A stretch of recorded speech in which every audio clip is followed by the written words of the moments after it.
नमस्कार, मैं कविता जोशी आप सभी का स्वागत करती हूँ हमारे YouTube चैनल आह्वान पर। आइए सुनते हैं आज की प्रमुख राजनीतिक खबरें। भाजपा ने गढ़वाल और कांग्रेस ने कुमाऊं से शुरू की चुनावी यात्राएं। सत्ता पर काबिज भाजपा ने मुख्य विपक्षी दल कांग्रेस के प्रदेश अध्यक्ष गणेश गोदियाल के चुनावी गृह क्षेत्र श्रीनगर से जन आशीर्वाद रैली का आगाज कर सत्ता में पुनः वापसी के लिए सहयोग मांगा। इधर कांग्रेस ने मुख्यमंत्री के चुनाव गृह क्षेत्र खटीमा से परिवर्तन यात्रा की शुरुआत कर सत्ता में परिवर्तन का बिगुल फूंका। पंजाब में कांग्रेस के झगड़े का फायदा उठा सकती है आम आदमी पार्टी। पंजाब में हुए सर्वे से यह बात सामने आई है कि प्रदेश के वोटर सत्ताधारी कांग्रेस से नाराज हैं। यदि अगर आज चुनाव होते हैं तो इससे कांग्रेस पार्टी को 31 सीटों का नुकसान उठाना पड़ सकता है। 77 सीटें पाने वाली कांग्रेस सिर्फ 46 सीटों पर सिमट सकती है। वहीं अरविंद केजरीवाल की आम आदमी पार्टी 34 सीटों के फायदे के साथ 54 सीटें पा सकती है। कांग्रेस ने जाति आधारित जनगणना अध्ययन के लिए समिति का किया गठन।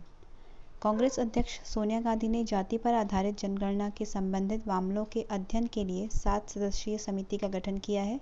इस समिति में पीएल पुनिया, सलमान खुर्शीद, अभिषेक मनु सिंघवी, मोहन प्रकाश, आरपीएन सिंह और कुलदीप बिश्नोई भी को शामिल किया गया है। वहीं कानून मंत्री वीरप्पा मोइली इस समिति की अध्यक्षता करेंगे। महाराष्ट्र उद्धव सरकार ने निकाय चुनावों को स्थगित करने का लिया निर्णय। मुख्यमंत्री कार्यालय की ओर से कहा गया कि स्थानीय निकायों में ओबीसी वर्ग के लिए आरक्षण व्यवस्था फिर से बहाल करने के लिए अनुभवजन्य डाटा की जरूरत है। इसलिए महाराष्ट्र राज्य पिछड़ा वर्ग आयोग को ओबीसी पर प्रासंगिक डाटा संकलित करने और काम पूरा होने तक स्थानीय निकाय चुनावों को स्थगित करने का फैसला लिया गया है। प्रदेश प्रभारी हरीश रावत की सलाह पर अमल करने में जुटे कैप्टन अमरिंदर सिंह। पंजाब विधानसभा में जहां श्री गुरु तेग बहादुर जी के 400वें प्रकाश पर्व के उपलक्ष्य में आयोजित एक दिवसीय विशेष सत्र के दौरान धार्मिक और श्रद्धा का माहौल नजर आया, वहीं सदन के बाहर सियासी गतिविधियां भी बदस्तूर जारी रही। कैप्टन ने सत्र खत्म होने के बाद मार्शा क्षेत्र के अनेक सीनियर नेताओं को शहर के एक 5 सितारा होटल में लंच दिया और उनकी नाराजगी दूर करने की कोशिश की। चुनावी ऐलान। केंद्र सरकार किसानों के हित में कर सकती है बड़ा फैसला।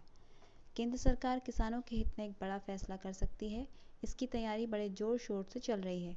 किसानों से बातचीत में शामिल रहे एक केंद्रीय मंत्री का कहना है कि कृषि मंत्रालय इसके बाबत काम कर रहा है। हालांकि उन्होंने इसके आगे का कोई भी खुलासा करने से इनकार कर दिया। कांग्रेस की परिवर्तन यात्रा आज पहुंचेगी हल्द्वानी। नेता प्रतिपक्ष रहे स्वर्गीय इंदिरा हृदय के निधन के बाद यह पहला मौका है जब कांग्रेस शनिवार को हल्द्वानी में अपनी सियासी ताकत दिखाएगी।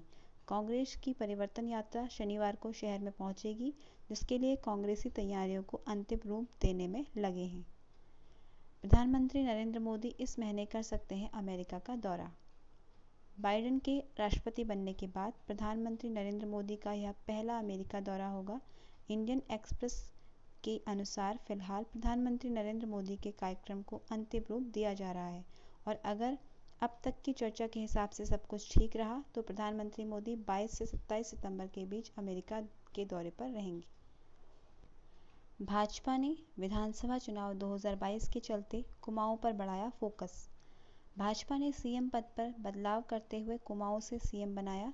जब केंद्रीय मंत्रिमंडल का विस्तार हुआ तो भाजपा द्वारा नैनीताल उधम सिंह नगर संसदीय सीट से लोकसभा पहुंचे अजय भट्ट को केंद्रीय राज्य मंत्री बनाया गया। भाजपा के इन बदलावों को मैदान और पहाड़ को साधने की कोशिश के साथ ही कुमाऊं में किसान आंदोलन के गढ़ तराई में अपनी पैठ को मजबूत करने के तौर पर देखा जा रहा है। ये थी आज की प्रमुख राजनीतिक खबरें। नमस्कार।